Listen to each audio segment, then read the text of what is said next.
Bine v-am regăsit, dragi privitori! Suntem la Chișinău, este 21 noiembrie 2025 și vă prezint cea de-a 91-a rubrică Ochiul Inteligent, pe care eu, Ana Guțu, profesor universitar, o întrezint deja mai mult de 2 ani de zile aici pentru dumneavoastră, cei care doriți să vă cultivați gândirea critică și să înțelegeți mai bine realitățile înconjurătoare. Dragi privitori, zilele acestea toată lumea, dar absolut toată lumea, comentează așa zisul plan de pace Trump-Putin. Aș vrea ca dumneavoastră să înțelegeți ce înseamnă acest plan din 28 de puncte care a fost remis deja și președintelui Ucrainei Volodymyr Zelensky, dar care până atunci a fost aruncat în presa occidentală, mai cu seamă agențiile de presă americane, pe bucăți, pe puncte, pentru că el conține 28 de puncte. În realitate, acest plan nici pe departe nu este un plan de pace durabilă, este un plan care poate fi numit plan anticivilizațional, un plan anti tot ceea ce înseamnă drept internațional, sistemul de drept internațional, sistemul care a fost zidit, construit de elitele politice de-a lungul a 10 de ani, mai mult de 80 de ani, după finalizarea celui de-al doilea război mondial. Dragi privitori, o perioadă cumva ne-am imaginat, eu nu mi-am imaginat, pentru că de fiecare dată vă spuneam că Trump nu a încetat să-l iubească pe Putin sau pe pseudo-Putin, satrapul de la Kremlin. Trump părea că a devenit mai condescendent vis-a-vis de Ucraina, a scos interdicția de a utiliza rachetele cu rază lungă de acțiune în adâncul teritoriului pentru ucraineni și ucrainenii au putut să atingă ținte militare, dar vreau să vă spun că au fost folosite rachetele ucrainene, apropo vorbind despre țintele militare pe care le vizează sau strategice pe care le vizează armata ucraineană. Și cumva strecurase promisiunea de a furniza tomahawk-uri Ucrainei, după care chestia s-a liniștit și uite că prin acest plan care a fost strecurat în presă în numele a 2 comunicatori din partea Americii, Statelor Unite, a fost Steve Witkoff, și din partea Kremlinului fascist a fost Kirill Dmitriev. Este un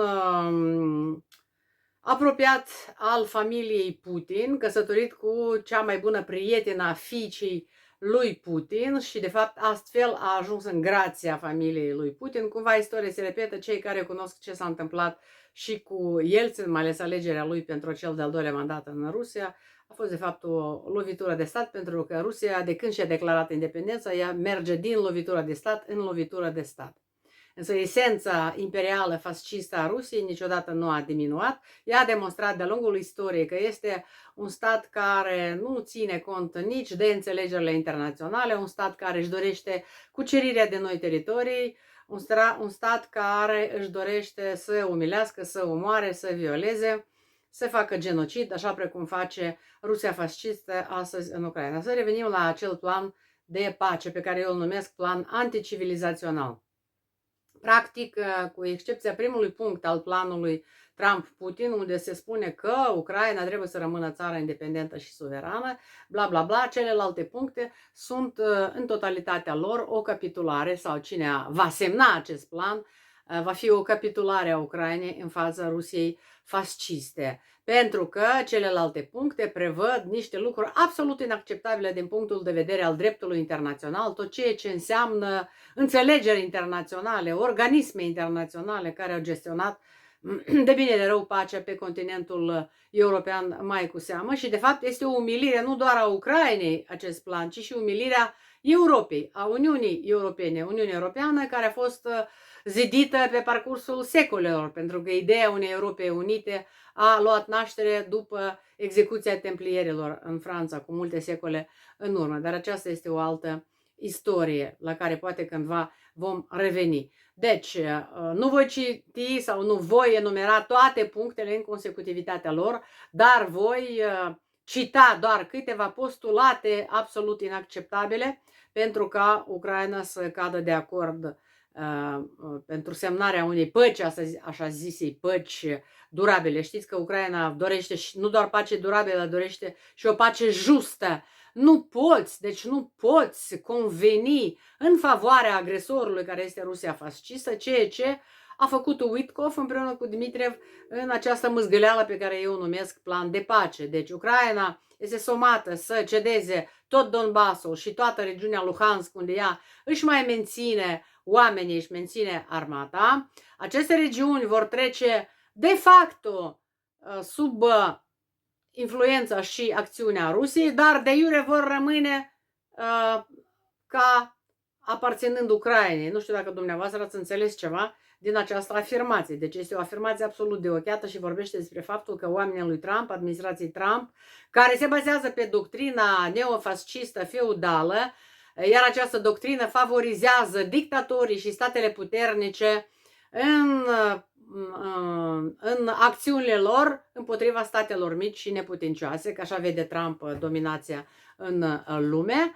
Deci Ucraina trebuie să abandoneze aceste regiuni și Crimea la fel, deci de iure să se considere ale Ucrainei, dar de fapt ale Rusiei și, atenție, Europa, cele 300 de miliarde de euro care sunt activele înghețate ale Rusiei va trebui să le 100 de miliarde vor trebui investite în aceste teritorii, dar în rezultatul investițiilor profitul se va împărți jumătate la jumătate pentru SUA și pentru Rusia, deci o aberație totală, iar pe lângă aceasta Europa va trebui să investească altele 100 de miliarde de euro, nu din activele înghețate ale Rusiei, pentru reconstrucția Ucrainei, din care, atenție, SUA din nou va beneficia 50% din profitul care va putea fi generat.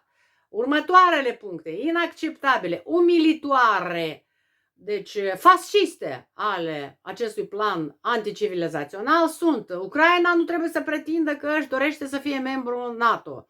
Ucraina trebuie să-și reducă efectivele armatei sale în jumătate. Ucraina nu trebuie să producă arme letale cu rază de acțiune lungă, SIC. Deci, uitați-vă ce își dorește Rusia. Iar Rusia, atenție, un cumul de alte puncte, trebuie să fie admisă din nou în tot ceea ce înseamnă înțelegerile economice internaționale, să fie admise în G8, da, printre cele mai mari puteri ale lumii. Ucraina trebuie să renunțe și la, eventual, la arma nucleară, ea niciodată nu trebuie să o aibă, în schimbul unor garanții, atenție, de securitate. Cine va asigura aceste garanții? Statele Unite vor asigura aceste garanții și, atenție, formularea, vor solicita Rusiei, nu vor obliga, dar vor solicita Rusiei să-și ia angajamentul să nu mai cucerească teritorii, să nu mai pretindă, să nu mai facă ceea ce a făcut până acum în Ucraina. Cum? Serios? Serios? Acest Trump, care a fost votat de 77 de milioane de americani și care își face de cap acum în atitudinea sa față de războiul din Ucraina sau față de pacea din Ucraina, el crede pe bune că Rusia imperială se va opri din ceea ce a făcut până în prezent. Păi el nu pricepe nimic, nici el, nici Witkoff nu pricepe nimic. Pentru Trump totul este deal, totul este afacere, totul este să faci bani și din piatră seacă, ceea ce este absolut inacceptabil. Acest plan este o umilire și a Europei, și a Ucrainei, și a tot ce a reușit să construiască Europa până în prezent. Vreau să spun că Trump, de fapt, este o nenorocire, o adevărată nenorocire a planetei pe nume Pământ, în condițiile în care Rusia duce acest război genocidar împotriva Ucrainei de 4 ani de zile și Statele Unite, care cândva, și îmi pare că a fost atât de demult, Statele Unite cândva și asumaseră rolul de polițai internațional pentru salvgardarea democrației, păcii, pentru încetarea războaielor, acum uitați-vă în ce s-a transformat SUA din cauza lui Trump. Acum deschidem parantezele și vă fac o mică explicație care poate să fie plauzibilă, ținând cont de conjunctura internă în Statele Unite ale Americii. Trump pierde din rating și despre aceasta spun toate sondajele sociologice, nu doar în rândul republicanilor care sunt de partea Ucrainei și de partea lui Zelensky, ci și în rândul americanilor pur și simplu. Ei au pierdut, republicanii recent au pierdut în 4 state mari alegerile și se apropie alegerile de jumătate de parcurs, cum ar veni. Este așa un fenomen în Statele Unite și republicanii vor pierde aceste alegeri în favoarea democraților, pentru că Trump a devenit o rușine pentru Statele Unite ale Americii, mai cu seamă din cauza scandalului Epstein. Cine a fost Epstein? Dumneavoastră știți probabil, a fost un proxenet de talie internațională care avea în proprietate privată o insulă unde își făcea de cap cu tot felul de oameni puternici ai lumii, cei care se aflau în fruntea statelor puternice și bogate ale lumii, care veneau să se distreze pe această insulă, inclusiv cu tot felul de... deci era vorba de distracții sexuale, cu participarea de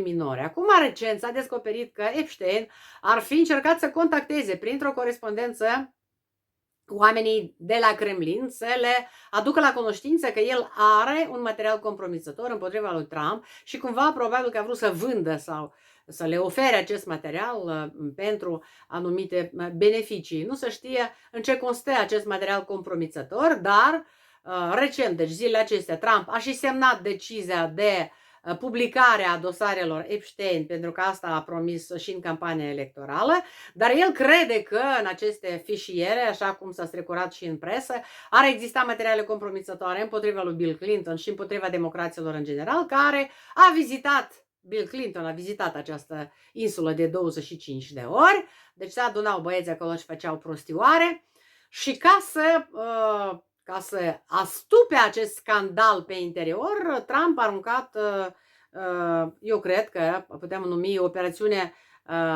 psihică de informare, o operațiune de influențare psihică, de informare sau de dezinformare legată de acest plan de pace pe care ucrainenii cu siguranță îl vor trimite în urma corabiei rusești, așa cum a spus-o vestitul militar pe insula Șerpilor, corabie rusească, du-te în direcția, el a spus asta în limba rusă ca să fie înțeles de rușii de pe corabie și Ucraina va face exact același lucru. Deci toți specialiștii în comunicare militară, politică, care sunt de partea Ucrainei, au menționat faptul că actualmente pe linia frontului nu există dispoziții de cedare de teritorii. Deci ucrainenii luptă, nu există dispoziții de contestare a continuării luptei împotriva Rusiei fasciste până la victorie și recuperării teritoriilor. Iată de ce acest plan este și o înjosire, o umilire a acestor bravi și curajoși ucraineni, bărbați, femei, de toate vârstele, care luptă împotriva ocupantului rus și care zilnic nimicesc, trimit, deci la moarte, omoară, ca să spunem foarte direct, omoară câte 1000 de ruși recrutați de administrația fascistă de la Kremlin, special pentru aceste asalturi de tocare de carne vie de om, da? Prin care ei încearcă să cucerească centimetru cu centimetru, să roadă din pământul Ucrainei. Chiar dacă în Ucraina a izbucnit scandalul corupției pe marginea afacerilor din domeniul energetic, da? Și ministrii justiției și ministrul energeticii au fost demiși, ei sunt anunțați în căutare internațională, vor fi extradați, vor fi judecați. Chiar dacă acest scandal este deja utilizat de propaganda rusă, că uite, americanii, europenii dau bani Ucrainei, iar ei fură acești bani. Am auzit astfel de voci și aici la Chișinău și eu zic așa, dragi privitori, la ora actuală există două posibilități să privești și mai ales să vezi cum stau lucrurile în raport cu războiul de agresiune a Rusiei împotriva Ucrainei. Fie tu ești om adecvat și tu înțelegi că ceea ce face Rusia în Ucraina este genocid, este crimă de război care trebuie să fie pedepsită în conformitate cu legislația internațională, fie tu ești absolut inadecvat și tu încerci să justifici agresorul și încerci să justifici necesitatea discutării cu acest agresor a unui plan de pace. Nici americanii și nici foarte mulți europeni nu înțeleg un lucru. Nu există marjă de discuții cu regimul fascist de la Kremlin. Acest regim trebuie să pice, Rusia trebuie să fie demantelată. Și situația, conjunctura actuală din Rusia, din economia ei, cu toate sancțiunile impuse împotriva Rosneft și Lukoil, seamănă foarte mult cu situația din ajunul destrămării Uniunii Sovietice, când prețul pentru barilul de petrol a scăzut foarte mult.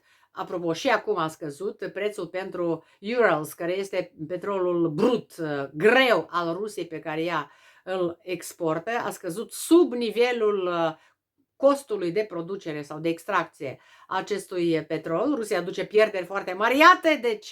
Iată de ce a apărut acest plan în 28 de puncte, iată de ce această grabă, iată de ce Rusia, conform acestui plan, își dorește ridicarea tuturor sancțiunilor din partea Statelor Unite și din partea Uniunii Europene și acest plan prevede așa ceva, dragi privitori. Acest plan prevede ridicarea sancțiunilor împotriva Rusiei și revenirea Rusiei la masa țărilor de discuții a țărilor civilizate. Este posibil așa ceva? Nu. Eu consider că nu este posibil pentru că eu sunt o persoană adecvată și eu nu pot să-mi imaginez cum poate să fie tratată chestiunea educațională între Rusia și Ucraina, că asta prevede planul, da? Declararea limbii ruse ca limbă oficială în Ucraina și, atenție, armonizarea spațiului educațional și promovarea toleranței și înțelegerii. Serios! Domnule Trump, domnule Witkoff, serios, după ce rușii au violat copii și continuă să violeze, să violenteze copii pe teritoriile ocupate din Ucraina, după ce au omorât familii întregi, mame, bătrâni, oameni civili, după ce fac acest safari împotriva oamenilor civili cu dronele pe care le mânuiesc pentru că ucrainenii țintesc ca răspuns țintesc obiecte strategice, militare, rafinării de petrol și mai departe, rușii omoară civil. La Ternopil sunt deja mai mult de 40 de morți, au distrus cartiere rezidențiale și continuă să facă aceste bombardamente. Cum e posibil să crezi? Și deja revin la ideea că eu sunt adecvat, iar cei care cred așa sunt absolut inadecvați. Cum e posibil să crezi că Rusia va semna un plan de pace și îl va respecta? Rusia niciodată nu și-a respectat angajamentele. Niciodată. Și de mult și-a dorit acest război împotriva Ucrainei, să nimicească Ucraina. I-a furat, așa cum a furat aurul României, doar că România benevol a trimis acest aur pentru păstrare în Rusia, dar Rusia moscovită a furat tot ceea ce înseamnă patrimoniu și avoaruri ale Ucrainei pe parcursul anilor, ca să demonstreze că ei sunt mai vechi decât ucrainenii. Deci această furie, această ură împotriva ucrainenilor se coace de foarte mult timp. Deci dacă naivii și inadecvații cred că odată cu cedarea Crimeei, Luhanskului și Donbasului sau Donetskului, Rusia se va opri, ei sunt foarte naivi și absolut neînțelegători.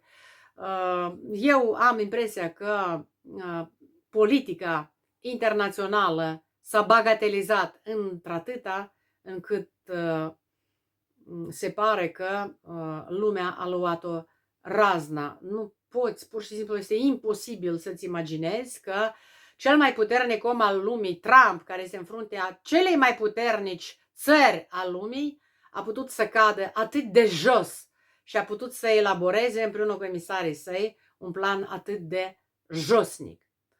Eu, repet, cred că Ucraina va respinge acest plan. Ucraina este un popor foarte curajos, foarte decis și Ucraina va fi cea care va răsturna acest regim fascist de la Kremlin. Cum a spus Kaja Kallas, responsabilă pentru politică externă a Uniunii Europene, Uniunea Europeană va continua să susțină un singur plan de pace pentru Ucraina, slăbirea în continuare a Rusiei și sprijinirea și fortificarea Ucrainei, pentru ca ea să reziste și să pună punctul final pe I.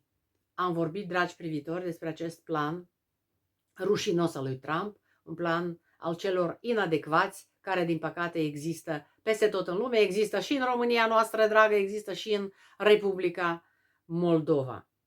Revenind în Republica Moldova, zilele acestea au fost zile triste pentru noi toți, românii din Republica Moldova, cei care simt românește, cei care își doresc unirea cu țara, pentru că a plecat la cele veșnice Ilie Ilascu, un mare patriot român.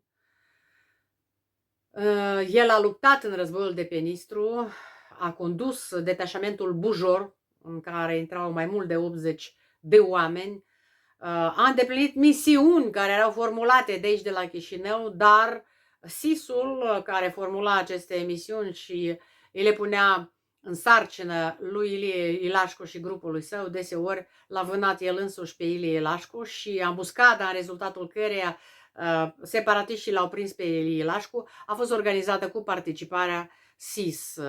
Vă invit să vizionați pe rețelele mele de socializare și pe TikTok și pe Facebook și pe YouTube reportajul audio pe care Ilie Ilascu l-a dat la 9 decembrie 1993, înainte de pronunțarea sentinței de condamnare la moarte de către un tribunal anticonstituțional din stânga Nistrului. Și tot asta s-a desfășurat sub ochii neputincioși ai puterii de la Chișinău, dar și a instituțiilor internaționale, pentru că nu au putut interveni Ilie Ilascu și a ispășit această pedeapsă rușinoasă de 9 ani, dar de patru ori i-au înscenat împușcarea cu gloanțe oarbe pentru a-l speria. Ilie Ilascu nu a dat înapoi, el a spus că nu se teme de moarte, el știa care va fi sentința, dar cel mai trist este ceea ce a urmat după ce a fost eliberat. În 2001 a fost eliberat cu ajutorul instituțiilor internaționale, dar a fost somat să părăsească teritoriul Republicii Moldova. L-a plecat în România, România l-a preluat, a avut grijă de el și de ceilalți camarazi ai săi, care au fost eliberați un pic mai târziu. A fost senator român pe listele Partidului România Mare, pentru că era unionist, pentru că nu avea altă opțiune, pentru că și-a dorit din tot sufletul unirea Republicii Moldova cu România, pentru că a luptat împotriva ocupantului rus și a cazacilor cu toate armele posibile, armele de foc, armele reci și cu mâinile goale. Mi-a povestit despre aceasta în 2016, atunci când a venit la Chișinău și eu, deoarece fondasem un partid unionist împreună cu ai mei colegi, el a venit la mine și a spus că îmi place logo-ul, îmi place ideea, vreau să fiu parte a acestui partid și a semnat declarația post factum, declarația de constituire a Partidului Unionist Dreapta și acum am documentul cu semnătura sa. Din păcate, Ilie Ilascu, până în ultimul moment, a crezut că zona secesionistă din stânga Nistrului poate fi reincorporată în teritoriul Republicii Moldova, își imagina anumite strategii, planuri pe care dorea să le realizeze și îl înțeleg foarte bine. El este originar de acolo, el a locuit acolo, el a luptat pentru acel teritoriu, bucata de pământ, așa cum spune el, nicio bucată de pământ nu se cedează. Da, nicio bucată de pământ nu se cedează, dar această bucată de pământ a fost deja cedată imediat după războiul de pe Nistru și după încheierea rușinosului tratat Elțin-Snegur. Ilie Ilascu mi-a povestit despre trădători. Au fost mulți, inclusiv pe Snegur îl considera mare trădător al cauzei românismului și a luptei pentru eliberare națională. A fost declarată zi de doliu, ieri a fost zi de doliu național. Am depus și eu o jerbă de crizanteme la Palatul Național, unde au improvizat un portret mare, de dimensiuni mari, a lui Ilie Ilașcu, am crezut că va fi și o punte video, poate, cu ceremonia din inhumarea sa la cimitirul Belu din București, dar nu a fost să fie. În fine, a ieșit cum a ieșit. Numele lui Ilașcu astăzi este pe buzele tuturor. Îl deplângem pentru că eu consider că un mai mare erou național pro-unire, pro-românism nu cunoaște n-a cunoscut acest pământ în ultimii 70-80 de ani. Iată de ce Ilie Ilașcu, așa cum am mai scris pe rețelele mele de socializare, merită și o stradă centrală nu doar în Chișinău, în bulevard, nu doar în Chișinău, ci în toate localitățile din Republica Moldova, și instituții școlare să-i poarte numele, pentru că s-a făcut prea puțin ca numele lui Ilie Ilașcu și a ceea ce a făcut el și grupul său să fie cunoscut și popularizat. Eu am predat în universitate în limba franceză cursul de instituții europene și rămâneam perplex atunci când aflam că absolvenții liceelor, studenții deja de vârstă tânără, nu cunoșteau numele lui Ilașcu și nu cunoșteau nimic despre cauza Ilașcu versus Republica Moldova, Ilașcu versus Rusia. Și eram nevoită să le povestesc toate aceste lucruri și mă întrebam de ce se întâmplă asta, de ce Ilașcu a fost izgonit din manuale de istorie, din povestirile profesorilor de istorie și din sistemul educațional al Republicii Moldova. Și revin la ideea că bulevarde să-i poarte numele, un monument pentru Ilie Ilașcu într-un spațiu central în Chișinău este absolut necesar pentru Ilie Ilașcu și grupul său, Bujor, detașamentul Bujor, școlile să-i poarte numele și eu am făcut și un apel să se găsească măcar un deputat în Parlamentul Republicii Moldova care să depună o inițiativă ca amfiteatrul unde au loc ședințele plenare ale Parlamentului Republicii Moldova să-i poarte numele, pentru că Ilie Ilașcu a fost parlamentar în Republica Moldova, doar că nu fizic. Fotoliul lui era, în fotoliul lui Ilie Ilașcu era amplasată poza lui Ilie Ilașcu, pentru că el în acea perioadă se afla în detenție la Tiraspol.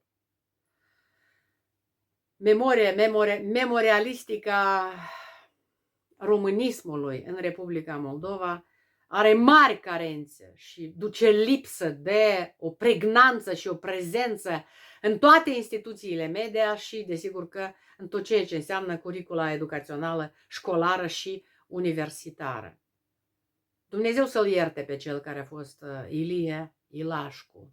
Cu siguranță, după moartea sa, numele său va reveni cu o mai mare putere și cu o mai mare simbolistică în tot ceea ce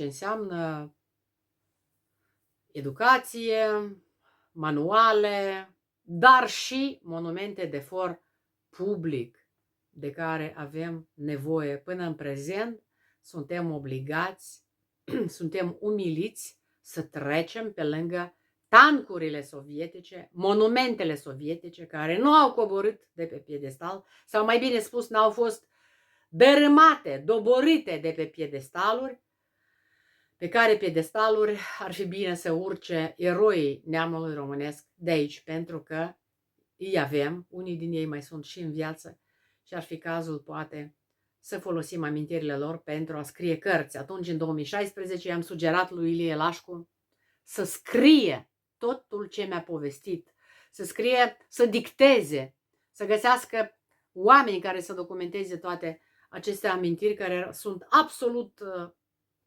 fără preț.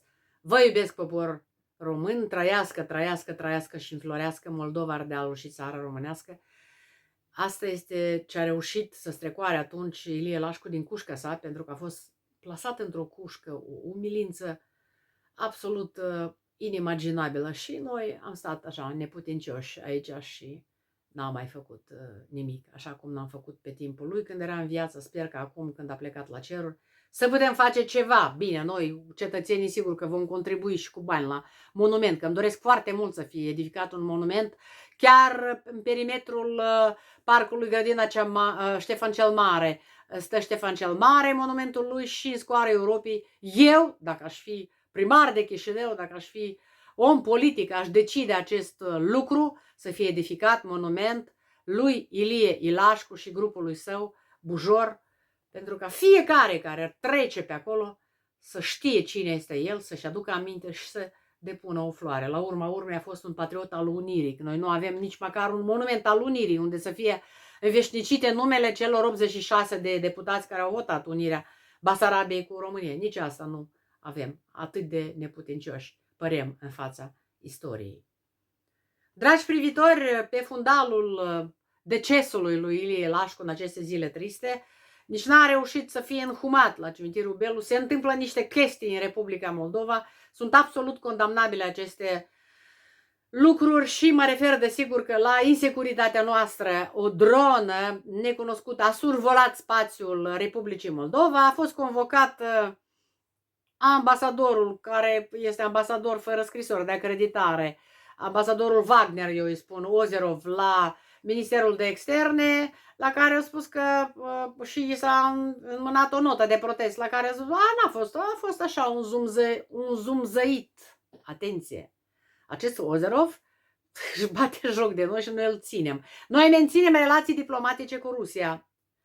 Noi menținem acest tip Wagner pe nume Ozerov ambasador la Chișinău. Păi dacă nu are scrisori de acreditare, ce dracu el caută pe teritoriul Republicii Moldova? El trebuie expulzat din Republica Moldova, trebuie introduse vize pentru cetățenii ruși, trebuie să ieșim imediat din CSI, trebuie să fie închis imediat centrul de cultură rusă, că nu este cultură, centrul de fascism rusesc. Asta înseamnă cultura rusă. Cultura rusă este purtătoare de fascism, de imperialism. Ea nu este cultură, ea nu trebuie studiată, nu trebuie menționată, trebuie ignorată, trebuie alungată la groapa de gunoi împreună cu limba rusă și întâietatea să o ia limba ucraineană, cultura ucraineană, patrimoniul ucrainean, care este mult mai vechi și mai bogat decât tot ceea ce înseamnă Rusia imperială.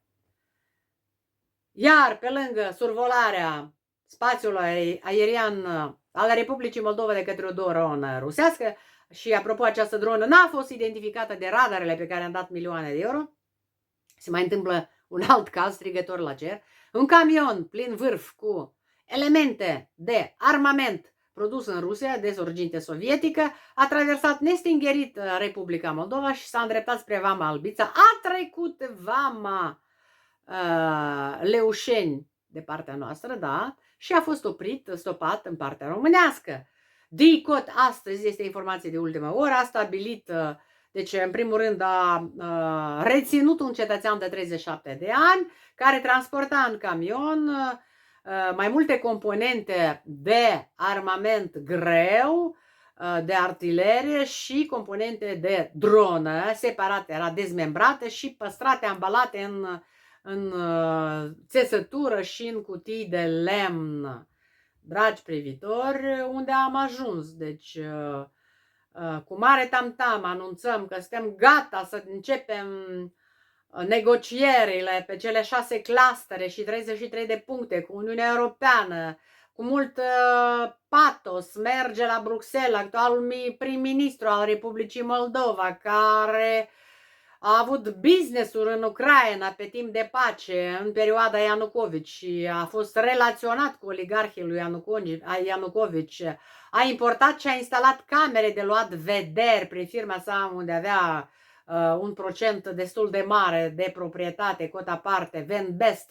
A instalat camere această firmă și camerele filmau și transmiteau direct la FSB-ul rusesc toată informația și atunci când a început războiul de agresiune a Rusiei în 1922 la 24 februarie, rușii aveau, datorită acestor camere, foarte multe informații pe unde să intre, cum să acționeze și așa mai departe. Și nouă ni se spune că suntem gata, demarăm negocierile, noi suntem cei mai buni, vine Marta Cos în Republica Moldova, doar că recent Marta Cos a spus următoarele.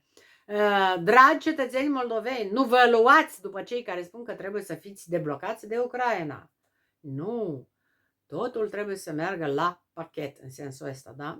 Asta este adăugare, eu am adăugat, totul trebuie să meargă la pachet, că de aici al de Popescu, marele băgător de seamă al Maiei Sandu, pe probleme de colaborare strategică și parteneriate strategice, că nici Popșoi nu știe care sunt obligațiunile funcționale ale lui Popescu, absolvent în Ghimo și al cărui conducător științific la redactarea tezii de licență a fost însuși Lavrov. Păi dacă nici Popșoi nu știe care e sarcina lui Popescu, noi ce trebuie să înțelegem? Îl numim așa cum este, băgător de seamă, principal al Maiei Sandu, da? Ea zic că e emisar. Păi da, o fi el emisar, eu zic băgător de seamă, principal al Maiei Sandu. Și uite că dronele deja zboară deasupra noastră, camioanele cu armament traversează nestingerit Republica Moldova, noi la Nistru nu controlăm nimic, noi suntem, formatul 5+2, am făcut tot ce a cerut Fratini și Steinmeier în 2016, am scos toate punctele de control, deci pe noi ne controlează când trecem Nistru, iar dinspre Nistru, de dincolo, din zona secesionistă, intră și cățel și purcel, intră camioane cu armament și lucrurile astea sunt absolut jenante, dacă nu pur și simplu bagiocoritoare. Vă dați bine seama că Republica Moldova seamănă foarte mult cu un stat post-gubernial rusesc, unde nu există frontieră cu estul, nu controlăm nimic, zboară ce dorește și așa mai departe și nouă ni se spun minciuni că suntem gata de a începe negocierile pentru aderare la UE. După publicarea acestui plan din 28 de puncte, dragi privitori, eu cred că dumneavoastră ați înțeles că prioritatea Uniunii Europene va fi acum de a fortifica Ucraina, de a o înarma, de a face un zid de opunere a tot ceea ce înseamnă politica trumpistă dinspre Casa Albă către continentul european, prin care Trump vrea să-și subjuge Uniunea Europeană, de parcă ar fi vasalul ei și el să rămână prieten cu Putin, să facă deal-uri și să scoată bani din ceea ce poate să scoată, ignorând genocidul pe care îl face Rusia fascistă în Ucraina. Deci pe fundalul acestor probleme, eu cred că aderarea Republicii Moldova la UE este din ce în ce mai departe. Și nu contează că vom adera cu drept de veto, nu vom adera cu drept de veto. Toate astea sunt discuții foarte, foarte mărunte. Pentru că aderând la UE, chiar și cu drept de veto, credeți-mă, securitatea noastră nu este asigurată. Noi nu suntem nici membru NATO, pe când unindu-ne cu România, noi rezolvăm toate problemele odată, până la Nistru. Frontiera trebuie administrativă, dar și politică trebuie pusă pe Nistru. Să nu intră nicio muscă, nicio dronă, niciun camion, nicio căruță cu nimic din partea stângă a Nistrului, unde, apropo, niciodată nu va fi ordine. Și revin la o problemă discutată tot zilele acestea, am înțeles că în cadrul vizitei sale la Bruxelles, premierul Munteanu a pus în discuție posibilitatea reîntregirii teritoriul Republicii Moldova, adică reincorporarea Transnistriei cu teritoriul nostru. Doamnelor și domnilor, eu cred că nu trebuie să vă amintesc încă o dată, a câta oară, că acest teritoriu de dincolo de Nistru este un pericol de moarte, de moarte a tot ceea ce înseamnă occidentalizarea Republicii Moldova. Cele 300.000, dacă au mai rămas pe acolo 300.000, chiar dacă sunt documentați, pașaportizați gratis pe banii noștri, să știți că ei până în ziua de azi își fac pașapoarte și buletine gratis, de mulți ani deja, dar beneficiază de tot ce le oferă pașapoartele biometrice și așa mai departe, dar ei acolo stau și ne bagiocoresc. Să știți cum s-au bucurat când a murit Ilie Ilascu. Se temeau de moarte de Ilie Ilascu. Deci uitați-vă, în zona secesionistă toți cunosc și știu cine este Ilie Ilascu. Aici în Republica Moldova, tineretul habar nu are cine este Ilie Ilascu și care a fost contribuția lui la salvgardarea identității noastre românești, în primul rând, și la emanciparea noastră națională românească.